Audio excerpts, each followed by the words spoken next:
ஓரணியில் தமிழ்நாடுன்னு ஒரு மிகப்பெரிய ஒரு பிரம்மாண்டமான முன்னெடுப்புனால ஒவ்வொரு வீட்டுக்கும் போயிருக்கும் தமிழ்நாட்டுல. இந்தாங்க 8000 ரூபாய் வச்சுக்காங்க, தேவையான விலையில தேவையான கலர்ல தேவையான நேரத்துல போய் வாங்கிக்கலாம். டிவி கொடுத்து நீ உட்காந்து சீரியல் பார்க்கறதுக்கு இல்ல, வெளியூர்ல பார்த்தாடா என்னடா இதே நம்மள மாதிரியே பெண்களா இருக்காங்க, இவங்க எல்லாம் இப்பெல்லாம் வளர்ந்துருக்காங்க, இப்பெல்லாம் வேலைகள் செய்யறாங்க, இப்பெல்லாம் செய்யறாங்களேன்னு பார்த்து வளரணும்னு நினைச்சு கொடுத்த திட்டம். சசிகலா அவர்களின் காலில் விழுந்த போட்டோ எல்லாம் இப்ப வரைக்கும் எங்கால ஒரு வாரத்துல முடிச்சா அது கார்பெட் இல்லைங்க, இபிஎஸ் சொல்லி ஒரு தான் முடிச்சிட்டா. நீங்க யார சின்னன்னு கொஞ்சம் யோசிச்சு பார்க்க வேணாம். பெண்களுக்கு பாதுகாப்பு இல்லை, சட்டம் ஒழுங்கு சரியில்லை, மாநில அரசு நிர்வாகம் சரியில்லைங்கிற அந்த ப்ரொபகண்டாவை மெயினா திமுகக்கு எதிராக வைக்கிறாங்க. இதை நாங்க டேட்டா வச்சு கொடுத்துருவோம். எந்த டேட்டானா டெல்லி டேட்டா, அவங்க அடிமையா இருக்காங்கல்ல அந்த கட்சியோட டேட்டா. நீங்க இந்த கேள்வி எதிர்கட்சி தலைவர்கிட்ட கேட்கறதுக்கு பதிலா இருக்கிற பெண்கள் கிட்ட கேளுங்க. எதிர்கட்சி தலைவர் பாவம் ரொம்ப பிஜேபி காரங்களோட பழகுறதுனால அவங்க ஒரு மாதிரி நம்புவாங்க. அவருடைய விமர்சனங்களை எப்படி பாக்குறீங்க? கொஞ்சம் காமெடியா தான் பாக்குறேன். பெண்கள் ஓட்டு, இளைஞர்கள் ஓட்டு புதுசா வந்திருக்கக்கூடிய விஜய்க்கு ஷிஃப்ட் ஆகுது அப்படிங்கிறாங்க. நீங்க இல்லத்தரசிகள் தான் கண்டிப்பா திமுகக்கு ஓட்டு போட போறாங்க அப்படிங்கறத நீங்க சொல்றீங்களா? இஷ்டத்துக்கு யார் வேணா எதாவது சொல்லிக்கலாம், இவங்க ஓட்டு வருது அவங்க ஓட்டு வருதுன்னு சும்மா வாயில ஏதாவது வாய்ஸ் ஆடாலும் விட்டுக்கலாம். கிரவுண்ட்ல இருக்கும், நீங்க கிரவுண்ட்ல போய் கேளுங்க.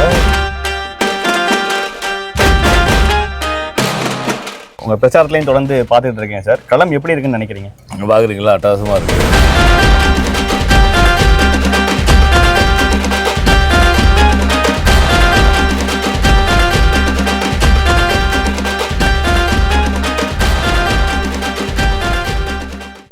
மசாலா எந்த சமையலும் ருசி தேடும் ரகசியம் 20 ரூபாய். பனீர் 65 இதான், இது மட்டும்தான் பனீர்னா Milky Mist, only Milky Mist. The debate நேயர்களுக்கு வணக்கம். தற்போது மன்னார்குடி தொகுதியில் களத்தில் மக்கள்கிட்ட பரப்புரையில் இருந்த டிஆர்பி ராஜா அவர்கள் நம்மளோட மக்கள்கிட்ட பேசுறதுக்காக அணிஞ்சிருக்காரு. சார் வணக்கம். சார் வணக்கம்.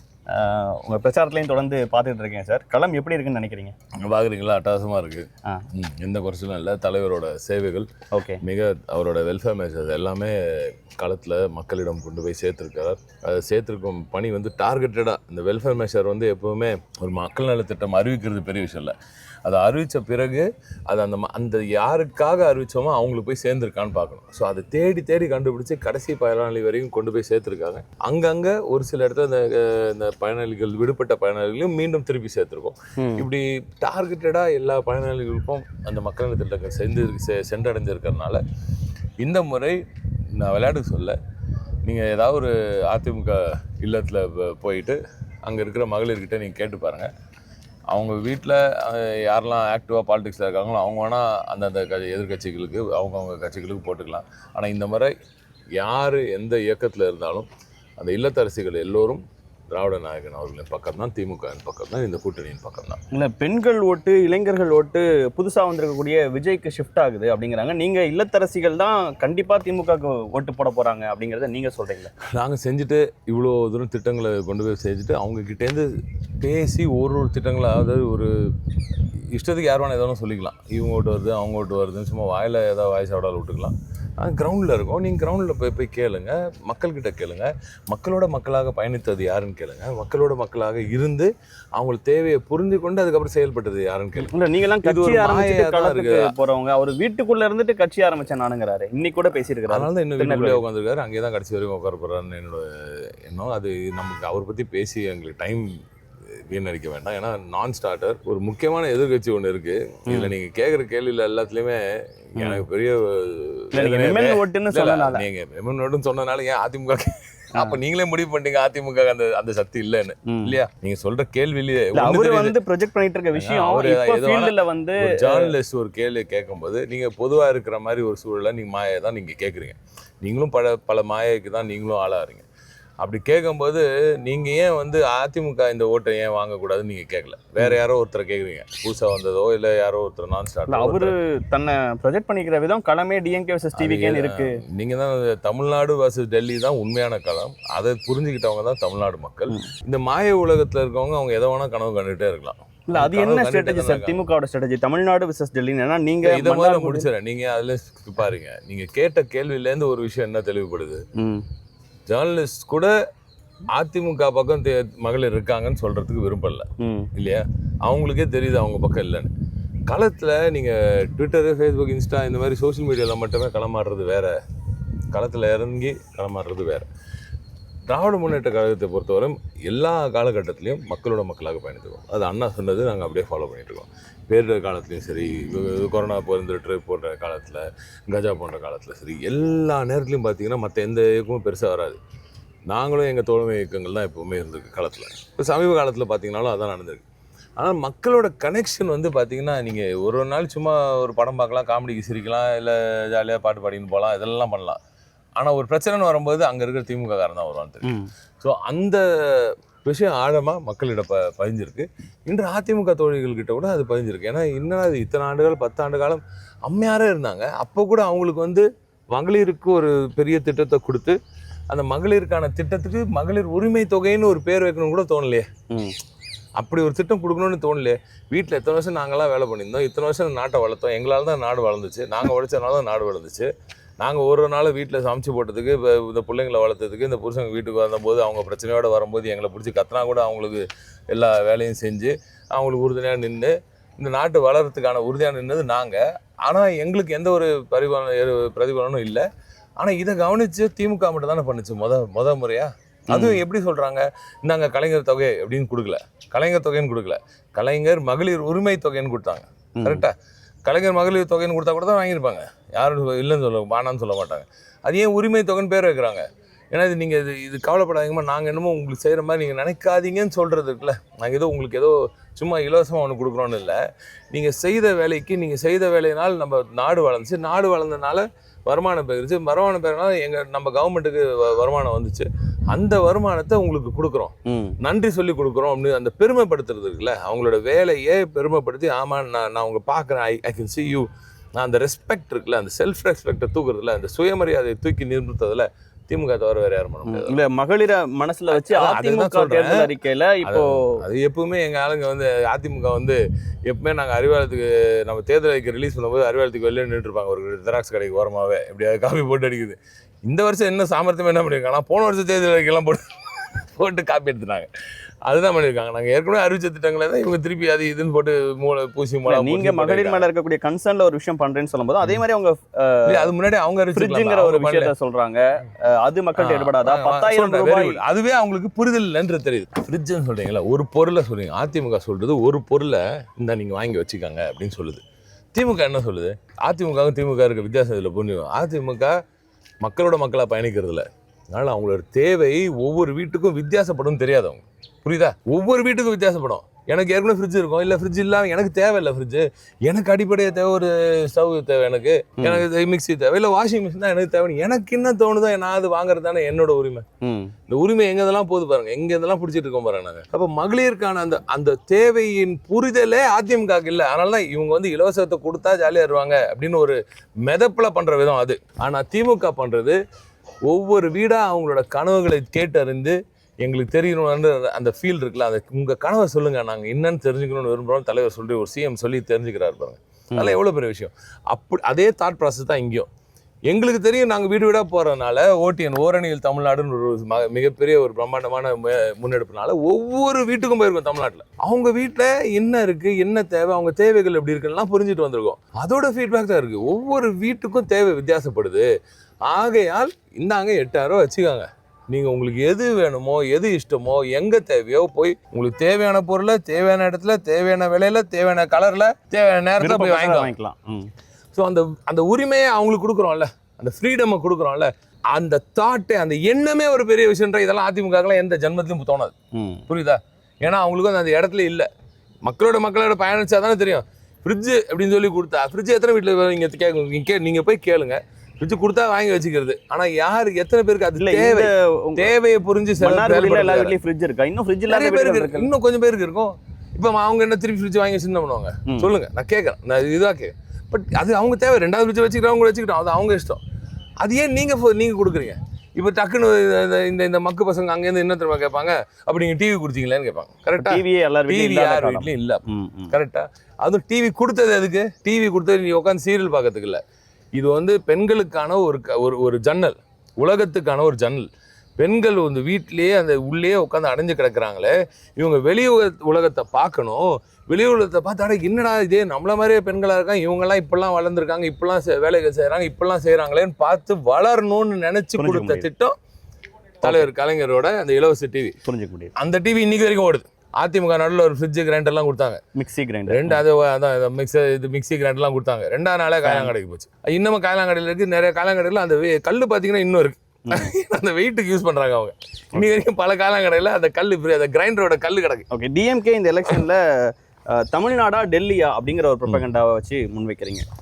மன்னார்குடி போன்ற ஒரு ஊர்களில் டெல்லியா தமிழ்நாடாங்கிற அந்த விஷயங்கள்லாம் பரப்புரையில எடுபடுதா? அது தேவையா இருக்கா? மன்னார்குடி போற ஊர்ல தமிழ்நாட்டுக்கு என்ன, எங்களுக்கு டீ கடையில் உட்காந்து ரஷ்யா பத்தி பேசிட்டு இருப்பாங்க.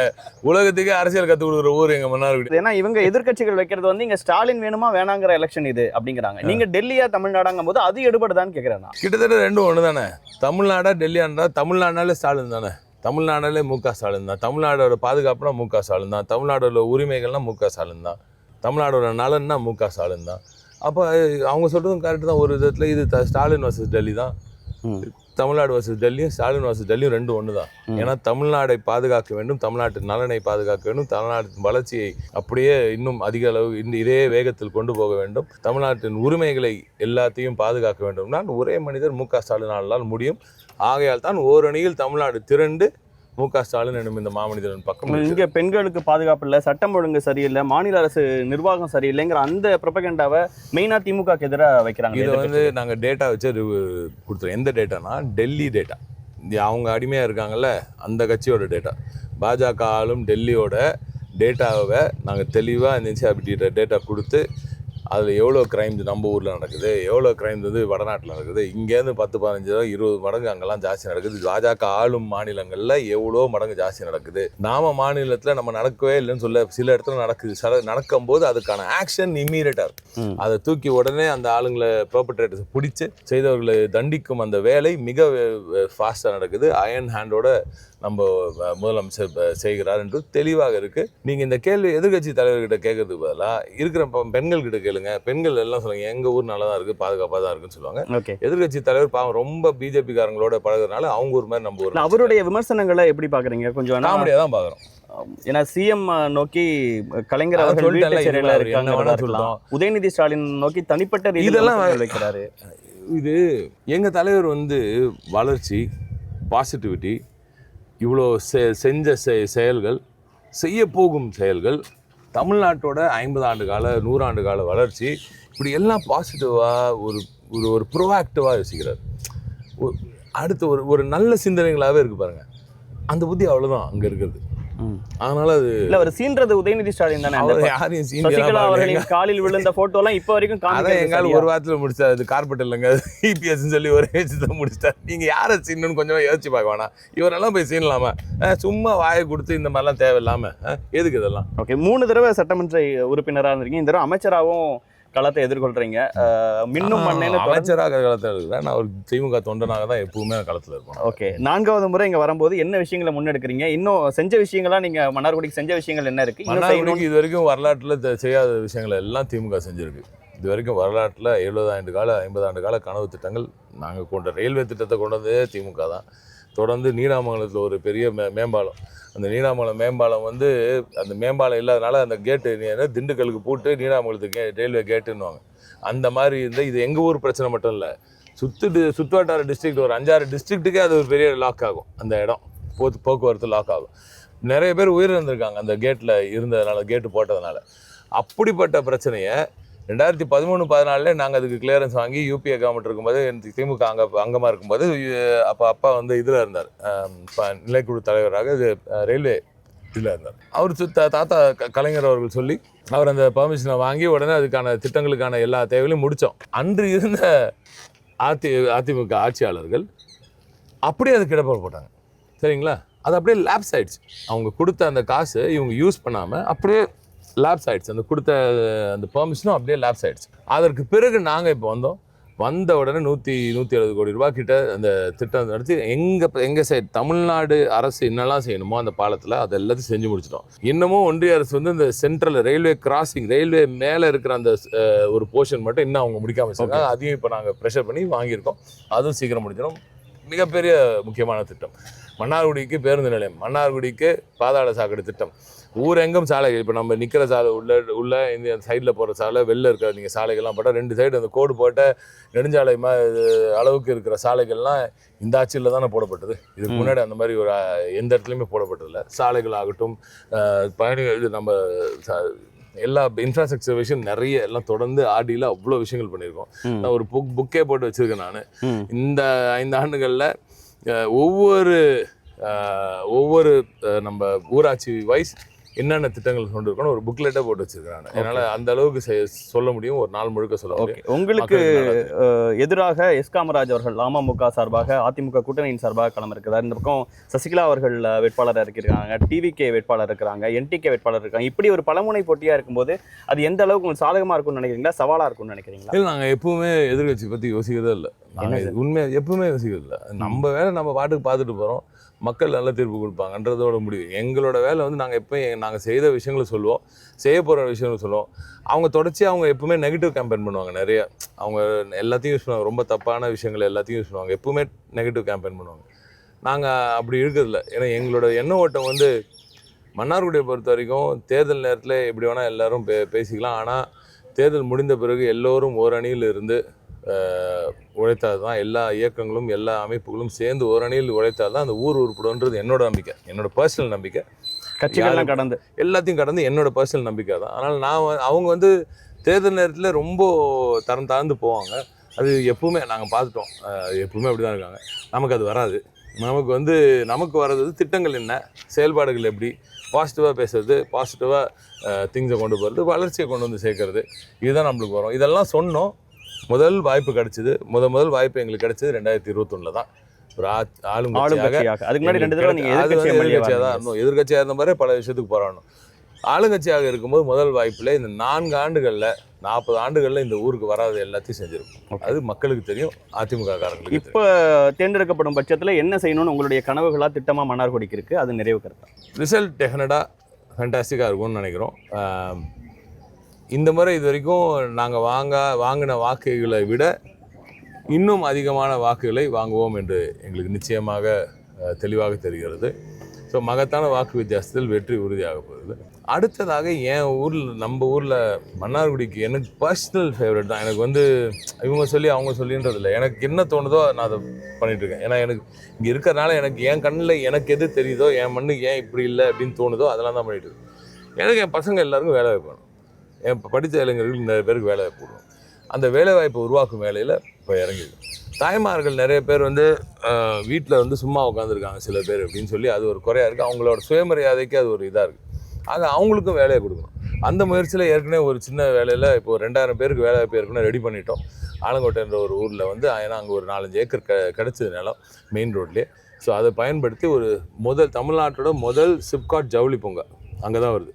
திருப்பூர்லேருந்து துணியை எடுத்துன்னு வந்து இங்கே வந்து அதை வந்து தைச்சு ஆடைகளாக ஆயத்த ஆடைகள் தயாரிப்பு நிலையம். இது வந்து H&M போன்ற நிறுவனங்களுக்கு ஏற்றுமதி ஆகும். ஸோ மன்னார்குடியிலேருந்து மேனாட்டுன்னு கூட போகும் இனிமேல் இங்கேருந்து ஆயத்த ஆடைகள்லாம். ஸோ இது வேலை வாய்ப்பை உறுதி செய்வது. அடுத்ததாக குடிசை இல்லா மன்னார்குடி எனக்கு ஒரு பெரிய கனவு, ரொம்ப நாள் கனவு. அது படிப்படியாக கொஞ்சம் சரி பண்ணியிருக்கோம். ஒரு சில இடத்துல பட்டா இல்லாதனால குடிசையை மாற்ற முடியல. ஸோ இந்த முறை அந்த பட்டாத்தி பிரச்சனையும் முடித்து குடிசை இல்லா மன்னார்குடியும் உருவாக்கணும். இன்னொரு மிகப்பெரிய ஒரு ஆசை எனக்கு ஏற்கனவே ஒரு வில்லேஜில் செஞ்சுட்டேன். உள்ளிக்கோட்டைன்ற ஒரு வில்லேஜில் செஞ்சுட்டேன். நிறைய இடத்துல நீர்நிலைகள் வந்து ரொம்ப வரத்தில் எங்களுக்கு பிரச்சனை இல்லை, நீர் வரத்தில் பிரச்சனை இல்லை. பாம்பனிலையும் காவிரியில் தண்ணி வரும்போதெல்லாம் பாம்பனிலையும் நல்லா தண்ணி வரும்போது எங்களோட செயின் வந்து அந்த காலத்தில் இருந்த செயின் எல்லாம் இப்போது உடஞ்சிச்சு. ஒரு தண்ணி வந்து பாம்பனிலேருந்து ஒரு குளத்துக்கு போகிற அந்த செயின் இருக்குல்ல, அதெல்லாம் ஆக்கிரமிப்பு சில நேரத்தில் வந்து தூந்து போச்சு, இப்படியெல்லாம் இருக்குது. ஒரு ஊரில் ட்ரை பண்ணி பார்த்தேன். இது வந்து ஆக்கிரமிப்பு அகற்றுறது சில இடத்துல எல்லாம் கஷ்டம். ஏன்னா 40-50 கால மக்கள் உட்காந்துருப்பாங்க. அது மேலே இல்லாத பயன்பாட்டு இருக்கும், நடைபாதையாக இருக்கும், ஏதோ ஒன்று இருக்கும். அதுக்கு மேலே கீழே பைப்லைன் போட்டு கனெக்ட் பண்ணோம். உள்ளிக்கோட்டையில் பண்ணோம். அது 18-19 பண்ணோம். இன்னைக்கு வரைக்கும் அங்கே இருக்கிற 7 குளங்களும் நிரம்பி இருக்கும் எப்போவுமே. கோடை காலத்தில் முழுசாக நிரம்பி இருக்கும். ஸோ பெரிய சக்ஸஸ் அது. ஸோ அது வந்து ரெப்ளிகேட் பண்ண போகிறோம் மன்னார்குடியில் பல இடங்களில். எவ்வளோ முடியுமோ நிச்சயமாக பண்ணணுன்ற ஆசை இருக்குது. ஸோ தண்ணீர் பிரச்சனை ப்ளஸ் இந்த வேலைவாய்ப்பு, வீடுகள், அடிப்படை தேவைகள் எல்லாத்தையும் அதுவும் இது வந்து நான் 5 ஆண்டு கால கனவாக பார்க்கல. இது ஒரு 2-3 ஆண்டுகளுக்குள்ளே இதெல்லாம் முடிக்கணும்னு பார்க்குறேன். ஆனால் அதுக்கப்புறம் ஒரு பிளான் வச்சுருக்கேன். ஓகே, அது 3 வருஷம் கழிச்சு பேசலாமா? 2.5 வருஷத்துக்கு கழிச்சு பேசலாம். ஏன்னா இன்னும் ஒரு பெரிய பிளான் இருக்குது. ஓகே, அது ட்ரை பண்ணுறேன். அது தெரில இன்னும். அது நம்ம ஊருக்கு இன்னும் அந்த மாதிரி கொண்டு வர முடியுமா அப்படின்னு கொடுக்குறீங்களே என்ன? இல்லை பார்ப்போம். ஓகே, பரப்புரைக்கு மத்தியிலேயே எங்களுக்கு நேரம் அளிச்சு பல்வேறு கேள்விகளுக்கு பதில் கொடுத்துருக்கீங்க. நிறைவாக ஏன் திமுகவுக்கு வாக்களிக்கணும்னு கேமராவை பார்த்து மக்கள்கிட்ட நீங்கள் ஒரு நிமிஷம் என்னோட எந்த விதமான குறுக்கீடு இல்லாமல் பேசுகிறோம். தமிழ்நாட்டோட வளர்ச்சிக்காக உண்மையாக உழைக்கிற ஒரே இயக்கம் திராவிட முன்னேற்ற கழகமும் இன்று அதன் கூட்டணி கட்சிகளும் தான் என்றால் அது மிக ஆகாது. தொடர்ச்சியாக ஒன்றிய பாஜக தனது கோர முகத்தை வடக்கில் காட்டிய பிறகு இப்போ தெற்கில், அதுவும் குறிப்பாக தமிழ்நாட்டில் எப்படியாவது அவங்க ருத்ர தாண்டவத்தை ஆரம்பிக்கணும்னு ரொம்ப முயற்சி பண்ணுறாங்க. குறிப்பாக நீங்களே திருப்பரங்குன்றத்தில் அந்த வேலையெல்லாம் நீங்கள் பார்த்துருப்பீங்க. ஒரு சாம்பிளுக்காக சொல்கிறேன். ஆனால் அதே திருப்பரங்குன்றத்தில் ஒரு வரி அது எல்லாருக்கும் ஞாபகம் இருக்குது. we will face the consequences அப்படின்னு ஒரு அதிகாரி ஒருத்தர் சொன்ன அந்த வாய்ஸ் வந்து ஒரு முதலமைச்சரோட வாய்ஸ்.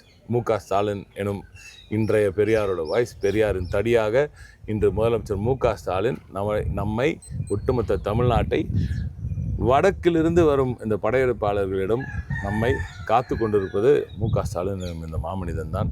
அவர்தான் தமிழ்நாட்டை நம்பர் 1 மாநிலமாக உயர்த்தியிருக்கிறார். அவர்தான் தமிழ்நாட்டுக்கு இதுவரை இல்லாத அளவுக்கு முதலீடுகளை ஈர்த்திருக்கிறார். தமிழ்நாட்டுக்கு இதுவரை இல்லாத அளவுக்கு வேலைவாய்ப்பை உருவாக்கியிருக்கிறார். இதுவரை இல்லாத அளவுக்கு நலத்திட்ட உதவிகளை கொடுத்திருக்கிறார், திட்டமிட்டு கொடுத்திருக்கிறார். அந்த நலத்திட்ட உதவிகளை சரியான நபர்களுக்கு சரியான நேரத்திலே கொண்டு போய் சேர்த்திருக்கிறார். அவர்தான் இன்று தமிழ்நாடு மக்களின் நீங்கா இடத்தை பிடித்திருக்கிறார். நிச்சயமாக இந்த முறை ஒட்டுமொத்த தமிழ்நாடும் திராவிட முன்னேற்ற கழகத்தின் தலைவர், இந்த கூட்டணியின் தலைவர் மு.க. ஸ்டாலின் எனும் இந்த மாமனிதன் பக்கம் நிச்சயமாக நிற்கும். மகத்தான வெற்றி நாங்கள் தான் பெறப்போகிறோம். நன்றி சார், உங்கள் நேரத்துக்கும் கருத்துக்கும் மிக நன்றி. நன்றி. தேங்க்யூ. நன்றி.